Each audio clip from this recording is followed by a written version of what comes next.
하나님은 우리의 피난처시오 힘이시니 환난 중에 만날 큰 도움이시라.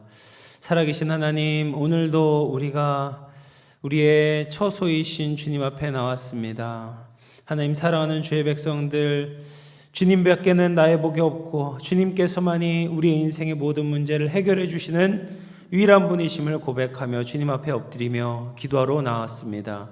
하나님, 이 시간 충만하게 임하여 주시고 하나님, 우리의 모든 기도와 필요를 주님께서 아시오니 하나님의 놀라운 능력으로 치유하여 주시고 회복하여 주시고 채워 주시옵소서. 이 시간 우리가 먼저 주님의 음성 듣기를 원합니다. 주님의 음성으로 말미암아 우리의 삶의 방향이 바로잡히게 하시고 또 그 음성을 듣고 더욱더 주님께 아버지 힘있게 나아가는 복된 은혜의 밤 될 수 있도록 주님 역사하여 주시옵소서. 시종을 주님께 의탁드리며 살아계신 예수님의 이름으로 기도하옵나이다. 아멘. 네, 하나님 말씀 보겠습니다. 데살로니가 전서 5장 23절에서 28절입니다. 네, 신약성경 333쪽입니다. 한 절씩 교독하겠습니다. 평강의 하나님이 친히 너희를 온전히 거룩하게 하시고 또 너희의 온 영과 혼과 몸이 우리 주 예수 그리스도께서 강림하실 때에 흠없게 보존되기를 원하노라.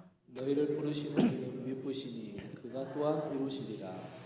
형제들아, 우리를 위하여 기도하라. 거룩하게 입맞춤으로 모든 형제에게 문안하라. 내가 주를 힘입어 너희를 명하노니 모든 형제에게 이 편지를 읽어주라. 우리 주 예수 그리스도의 은혜가 너희에게 있을지어다. 아멘. 우리 그리스도인들을 부르는 호칭 가운데 영광스러운 이름이 있습니다. 바로 성도라는 이름입니다.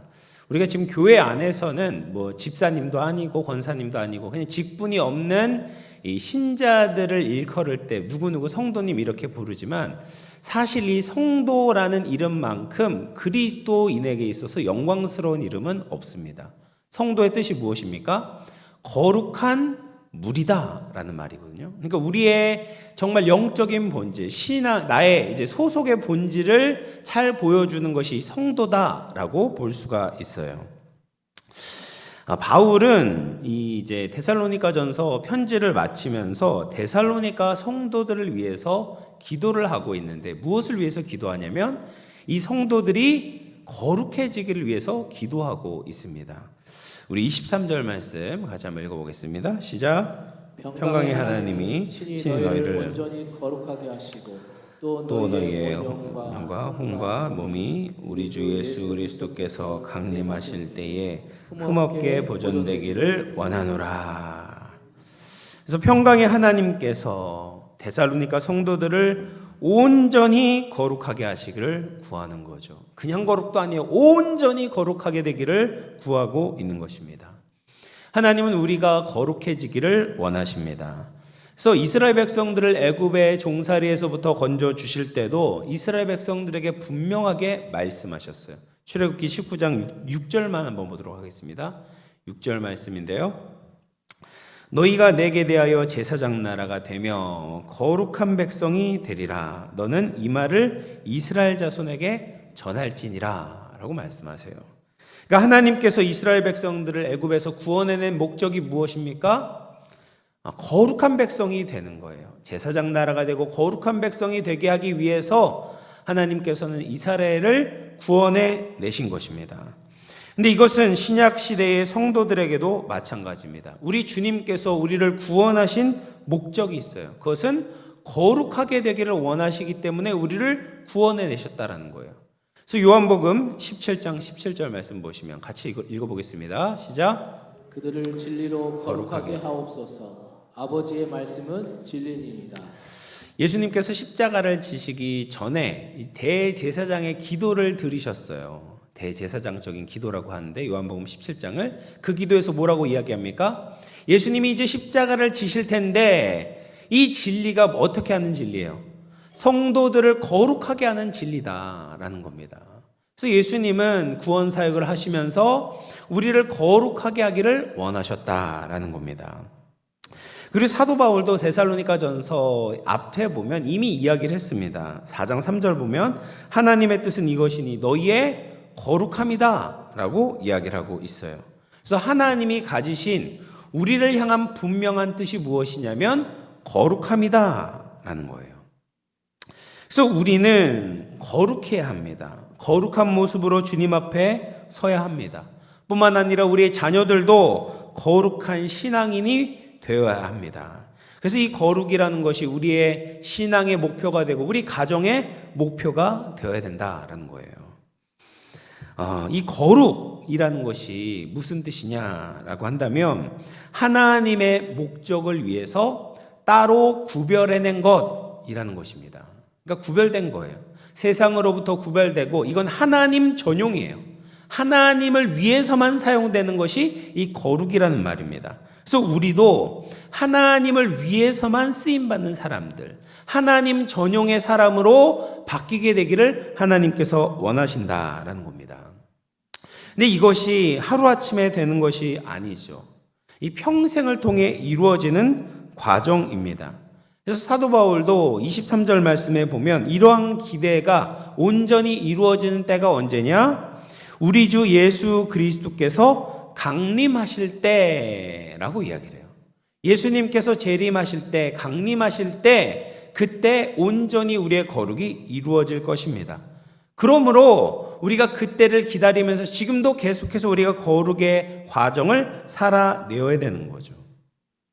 우리가 삶을 살아가면서 얼마나 넘어질 때가 많습니까? 신앙적으로도 실수하고 좌절할 때가 있어요. 그럼에도 불구하고 그때마다 주님의 도우심을 믿고 일어나서 거룩의 길을 걸어야 되는 겁니다. 성화의 길을 걸어야 돼요. 왜냐하면 그것은 우리를 부르신 하나님의 기대이기 때문에 그렇습니다. 많은 성도들이 이 칭의 이후에 거룩을 위해서 우리의 노력이 필요 없다라고 생각하는 분들이 있어요. 물론 모든 것이 다 성령의 도우심이 필요합니다. 하나님의 은혜가 필요한 것이 사실이에요. 그러나 우리의 노력, 우리의 의지도 중요합니다. 만약에 우리의 의지가 없이, 우리의 노력이 없이 저절로 거룩해진다면 하나님께서는 거룩하라고 명령하실 필요가 없었겠죠. 내가 아무 노력 없이, 내가 아무런 의도 없이 저절로 거룩이 이루어진다면 못하러 거룩하라라고 말씀하셨겠습니까? 근데 우리가 의지를 드려야 되고 노력을 해야 되고 주님 앞에 엎드릴 때만이 우리가 거룩해질 수 있기 때문에 성경은 계속해서 거룩하라라고 말씀하시는 거예요. 구약에서도 거룩하라라고 말씀하시고 신약도 마찬가지입니다. 계속해서 거룩을 이루어 나가라라고 말씀하고 계시는 겁니다. 그래서 우리는 성도들은 예수님께서 재림하시는 그때까지 거룩하기 위해서 끊임없이 애를 써야 된다라는 거예요. 그러면 우리가 성화를 이루기 위해서 거룩하기 위해서 어떻게 해야 하는가? 23절을 다시 한번 보도록 하겠습니다. 23절 하반절 말씀 보시면 또 너희의 온 영과 혼과 몸이 우리 주 예수 그리스도께서 강림하실 때에 흠없게 보존되기를 원하노라 라고 말합니다.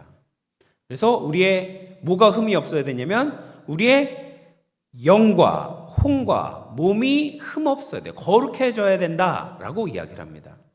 그래서 이 본문을 가지고 이 신학자들이 인간의 구조를 설명하려고 애를 썼습니다. 그래서 사람은 3분설이야. 영이 있고 혼이 있고 몸이 있어 라고 이야기하는 사람도 있었고요. 어떤 사람들이 영혼을 두 개로 묶어서 영혼과 육신으로 되어 있다라고 하면서 2분설을 주장하기도 했어요. 그런데 사도 바울이 여기에서 강조하고 싶은 것이 무엇이냐면 온이라는 단어예요. 온. 그렇죠. 온 영과 혼과 몸이 흠없게 되기를 원한다라고 말씀하고 있어요. 그래서 바울의 관심은 뭐냐? 3분설도 아니고 2분설도 아닙니다. 우리의 존재 전체가 거룩해져야 된다라고 가르치고 있는 것입니다. 우리는 자꾸 영혼과 육신을 자꾸 분리해서 생각하려는 경향이 있어요. 그런데 유대인들은, 히브리인들은 영혼과 몸이 분리된다고 생각하지 않았습니다. 인간을 늘 총체적인 차원에서 해석하고 이해했어요. 그래서 성화를 이루는 것도 우리 영혼만 성화되어서는 안 되는 거예요. 우리가 총체적으로 온 영과 온 혼과 온 몸이 거룩해질 때 그때 온전히 거룩함을 이룰 수 있다라는 겁니다. 이 세상 사람들은 육체적인 것에만 관심을 많이 가집니다. 그래서 얼굴이 예뻐야 되잖아요. 얼굴이 예뻐야 됩니다. 그래서 성형외과에 가서 막 뜯어 고치기도 하고 어떻게 화장을 해야지 더 예뻐질까 얼마나 유튜브에 보면 얼마나 자세하게 나와 있는지 모릅니다. 또 그리고 육신이 건강하려고 이제 헬스도 열심히 하고요. 또 이제 바디 프로필이라고 해가지고 아름다운 몸을 만드는데 많은 노력을 기울입니다. 그런 게 나쁘다는 게 아니에요. 근데 문제가 무엇이냐? 그들이 이 육체적인 것에만 관심을 갖다 보니까 영혼이 있다라는 것을 간과하고 있는 거예요. 그래서 그들의 육체적인 필요가 아닌 영적인 필요와 정신적인 필요를 무시하는 것입니다. 그래서 육체가 건강한데도 불구하고 무엇인가 부족한 것을 느끼게 되는 겁니다. 삶의 공허함이 느껴지고요. 외롭고 두려움이 몰려오게 되는 것입니다. 영혼을 건강하게 만들지 않은 채 육체만 건강해서는 사람이 사람답게 살아갈 수가 없는 것이죠. 그런데 이와 반대로 이 믿는 사람들 중에는 영적인 것에만 관심을 갖는 사람들이 간혹 있어요. 그래서 열심히 말씀 보고 기도하면 육체는 안 돌봐도 될 것처럼 생각하는 사람들이 있습니다. 그래서 무슨 독을 마실지라도 난 해를 받지 않을 거야 라는 약간의 이제 엉뚱한 믿음이죠.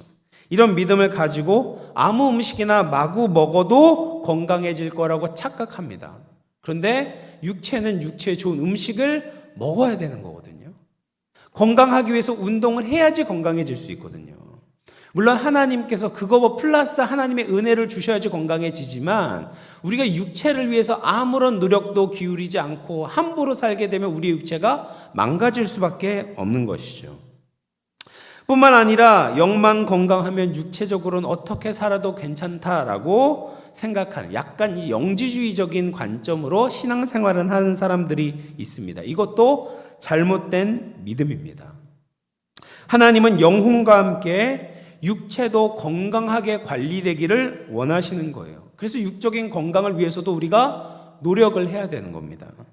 그리고 우리 영혼의 강건함과 함께 육체를 움직여서 하나님의 일을 행하는 것이 손과 발을 움직여서 정말 주님을 섬기고 또 다른 사람들을 섬기는 것이 진정한 거룩의 모습이다라는 겁니다.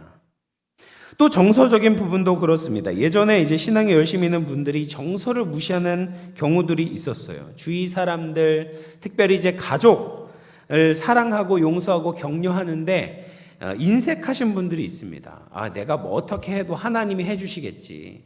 내가 말하지 않아도 그냥 하나님이 알려주시겠지. 이렇게 좀 막연하게 생각하는 분들이 있었습니다. 그런데 그렇지 않아요. 정말 영적인 사람들은 어떤 사람들입니까? 이웃을 사랑해야 돼요. 마음으로만 사랑하는 것이 아닙니다. 정말 우리 입술을 열어가지고 그들을 사랑해줘야 되고 또 행함으로 보여줘야 되는 것이죠. 그래서 하나님과 친밀해도 사람 사이에 이 친밀함이 잘 유지될 수 있도록 노력하는 것이 중요하다라는 겁니다. 이런 사람이 진짜 거룩한 사람이에요. 그리고 육체적인 것, 정서적인 것을 제대로 돌보기 위해서는 당연히 하나님과의 관계가 긴밀해야 됩니다. 친밀해야 됩니다. 하나님과 멀어지게 되면 곧 죄의 지배를 받게 되는 거예요. 죄로 인해서 관계가 망가지고요, 무너지게 됩니다. 내 안에 있는 온전한 평화가 사라지게 되는 것입니다. 무엇보다도 이런 영적인 회복이 이루어지지 않는다면 결국에는 하나님의 뜻과 멀어지며 거룩함과 무관한 삶을 살아가게 되는 것입니다. 그래서 우리가 거룩해지기 위해서는 어떻게 되냐? 온 영과 온 혼과 온 몸을 거룩하게 잘 돌보는 것이 참된 거룩으로 나아가는 길입니다. 사랑하는 성도 여러분, 거룩한 삶을 살기 위해서 하나님께서 우리에게 주신 전 인격을 잘 돌보시기를 축복합니다. 생각도 거룩하시고 또 느끼는 것도 거룩하고 우리가 원하는 것도 거룩해야 합니다. 하나님의 뜻을 행하기 위해서 우리에게 주어진 모든 것을 잘 다스리면서 거룩한 삶을 살아갈 수 있는 저와 여러분 될 수 있기를 주님의 이름으로 축원을 드리겠습니다. 아멘이시죠? 네. 그리고 이렇게 거룩함을 이루는 것이 당연히 우리의 힘만으로 되는 것이 아닙니다. 5장 24절 같이 한번 읽어볼게요. 데살로니가전서 5장 24절입니다. 시작. 너희를 부르신 이는 미쁘시니 그가 또한 이루시리라.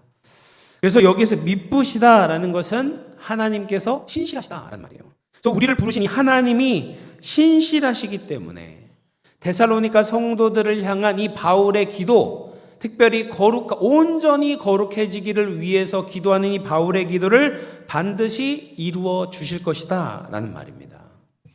여러분, 우리가 거룩한 삶을 살기 위해서는 두 가지를 기억해야 됩니다. 첫 번째는 소속이고 두 번째는 통치입니다. 우리가 어디에 소속되어 있는가를 기억해야지 우리가 거룩한 삶을 살아갈 수가 있어요. 우리가 예수님을 믿어서 구원을 받았다는 것을 다른 표현으로 하자면 우리의 소속이 바뀌었다는 거예요. 우리가 예수님 소속이 되었다라는 말입니다. 우리가 예전에는 사단 소속이었어요. 사탄 소속이었습니다. 사탄 소속이었고 죄에 속해 있었어요. 우리의 육신에 속해 있었습니다. 그런데 이제 우리가 예수 그리스도를 믿음으로 말미암아 우리는 예수님께 속하게 되었고 의에 속하게 되었고 성령에 속한 사람이 된 것입니다. 이 소속에 대한 확신이 있을 때 거룩을 향해서 우리의 삶을 내디딜 수 있는 것이죠. 두 번째로 거룩을 위해서 우리에게 필요한 열쇠가 무엇이냐면 바로 통치라는 열쇠입니다. 우리의 소속이 예수님 소속으로 바뀌었다라는 것을 알게 되면 우리에게 속한 모든 삶의 영역이 하나님의 통치가 이루어지기를 바라야 되는 것이죠. 하나님께서 우리를 다스려 주시도록 우리가 하는 모든 일 가운데 하나님의 역사가 일어나도록 하나님께 내어드리는 것입니다. 내 인생의 주인이 하나님이심을 인정하면 하나님은 우리를 거룩하게 빚어가신 거예요. 거룩하게 만드시는 겁니다. 그래서 우리가 하나님의 말씀에 근거해서 나의 소속을 알고 내 인생의 주권을 주님께 드릴 때 하나님은 기쁘게 우리를 다스리시는 거예요. 하나님의 것으로 만들어내시는 겁니다. 거룩한 하나님의 백성으로 빚어주시는 것입니다. 사랑하는 성도 여러분, 우리를 부르신 하나님은 신실하신 분이십니다. 그래서 우리가 하나님의 것이라는 소속을 기억하고 하나님의 통치에 맡기면서 평생의 거룩함을 이뤄나갈 수 있는 저와 여러분 되기를 주의 이름으로 축원을 드리겠습니다. 그리고 25절 말씀을 보면 이렇게 이야기해요. 25절입니다. 형제들아 우리를 위하여 기도하라. 저는 이것이 참 이 바울의 믿음을 잘 보여준다라고 생각을 합니다. 바울은 굉장히 이제 데살로니가 교회와 비교할 때 신앙적으로 성숙한 사람 아니겠습니까? 데살로니가 교회를 개척하기도 했고 지금 데살로니가 교회에 필요한 진리를 전달하는 목회자의 역할이었습니다. 근데 바울은 지금 이 데살로니가 교회 성도들에게 자신을 위해서 우리를 위해서 기도해 줄 것을 부탁하고 있어요. 근데 데살로니가 교회에게만 그러지 않았습니다. 고린도서에서 보면 이렇게 고린도서 1장 11절 말씀입니다. 너희도 우리를 위하여 간구함으로 도우라라고 말합니다. 그러니까 그리스도 안에 있는 누구에게나 바울은 자기를 위해서 우리를 위해서 기도해 달라고 기도 부탁을 하고 있어요. 왜 그러면 기도 부탁을 하겠습니까? 이 기도를 하는 것, 기도를 해주고 기도를 받는 것이 믿음 안에서 교제하는 것이기 때문에 그렇습니다. 여러분, 믿음이 없는 사람들은 기도하지 않고 기도 부탁도 하지 않습니다. 나 혼자 모든 것을 해결할 수 있다고 착각하는 사람들은 기도하지 않고 기도 부탁도 하지 않는 거예요. 그런데 우리의 인생의 모든 삶의 영역에서 주님이 필요하다는 것을 인정하는 사람은 기도하고 기도 부탁을 하게 되어 있는 것이죠. 그리고 기도 부탁을 하는 대상은 누구나 될 수 있는 것입니다. 나를 위해서 누군가 기도해 줄 때 그 사람은 나를 생각해 주고 또 나를 사랑할 수 있는 기회를 얻게 되는 것입니다. 우리는 다 연약한 존재여서 사랑을 할 뿐 아니라 사랑을 받아야 됩니다. 기도를 할 뿐 아니라 기도를 받아야 되는 것입니다. 나는 강하고 성숙하고 열심히 기도하니까 다른 사람들의 기도는 필요 없다라고 생각하는 사람이 있다면 이 사람은 무지하고 교만한 사람인 거죠. 성도들의 모든 필요를 누가 채워줄 수 있겠습니까? 부자가 채워줄 수 없어요. 정부가 채워줄 수 없습니다. 오직 하나님만이 우리에게 정말 필요한 것을 아시고 채워주실 수 있는 분이십니다.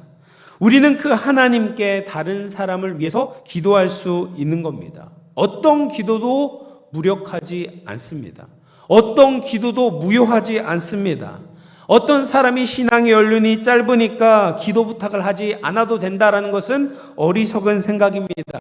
그 사람을 보고 기도 부탁을 하는 것이 아니라 그 사람이 기도를 올리는 대상이신 하나님께서 전능하시기 때문에 우리는 그 사람에게 기도를 부탁해야 되는 것이죠. 이 사람이 진짜 믿음이 좋은 사람이고 이 사람이 정말 하나님을 안 사람입니다. 그래서 우리가 금요 기도회 때마다 다른 성도들을 위해서 기도하지 않습니까? 다른 이웃을 위해서 기도합니다. 우리가 이렇게 기도할 수 있는 것이 얼마나 큰 축복인지 모릅니다. 우리가 이렇게 기도할 때 정말 도움이 될까? 네, 기도가 도움이 됩니다. 하나님께서 그 기도를 통해서 역사하신 줄로 믿습니다. 그렇게 기도하는 성도의 교제를 하나님이 기뻐 받으시는 것입니다.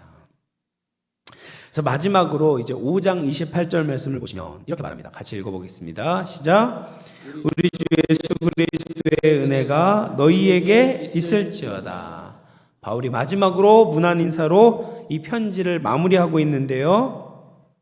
바울은 서신의 시작에서도 이 예수님의 은혜에 대해서 이야기를 했어요. 1장 1절 말씀 보시면 바울과 실로아누와 디모데는 하나님 아버지와 주 예수 그리스도 안에 있는 데살로니가인의 교회에 편지하노니 은혜와 평강이 너희에게 있을지어다.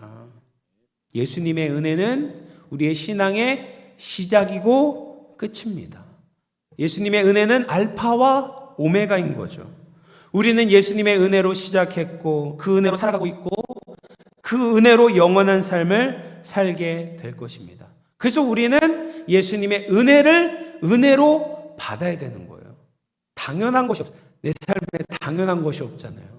내가 가지고 있는 것 중에 당연한 것이 하나도 없습니다. 예수님의 은혜를 늘 기억하고 감사해야 합니다. 또한 예수 그리스도의 은혜가 여전히 우리에게 필요하다는 것을 인정하며 구하는 삶을 살아야 되는 것이죠. 나에게 시급한 것들이 있습니다. 많은 문제가 있어요. 돈이 없는 사람들은 돈이 필요합니다. 아픈 분들은 건강이 필요합니다. 여러 문제들이 우리를 곤란하게 하고 힘들게 합니다. 그것을 해결하는 그 각각의 방법들이 있다라고 생각합니다. 그런데 이 모든 문제를 해결할 수 있는 근원적인 맞는 키가 있습니다. 그것이 무엇입니까? 바로 예수 그리스도의 은혜인 것이죠. 예수님을 믿고 예수님께서 우리에게 은혜를 주시면 우리의 문제가 해결되게 되는 것입니다. 닫혀있는 문들이 열리기 시작하는 것입니다. 앞이 보이지 않는 문제에 빛이 비춰지기 시작하는 것입니다. 좋은 사람을 만나게 하시고 직장도 얻게 하시고 이 건강을 도와줄 수 있는 병원도 만나게 하세요. 믿음이 없는 사람들은 이런 것들을 우연이다라고 생각할지 모릅니다. 그러나 그렇지 않습니다. 믿고 기도하는 사람들에게는 그 우연 같은 일들이 계속해서 생기게 되는 거예요. 우연이 아니라 하나님의 은혜이고 기적인 것입니다. 그래서 우리는 모두 예수님의 은혜가 필요합니다.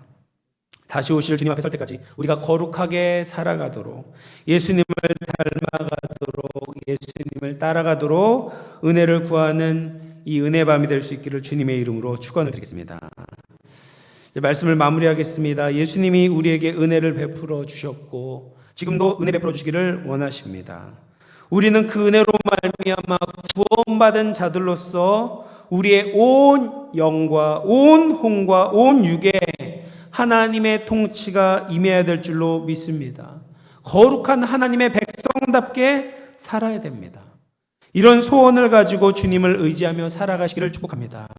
재림하실 예수님 앞에서 흠이 없고 거룩한 하나님의 자녀답게 온전한 믿음과 하나님이 기뻐하시는 거룩한 삶으로 주님의 기쁨이 될 수 있는 저와 여러분 될 수 있기를 주님의 이름으로 축원을 드리겠습니다.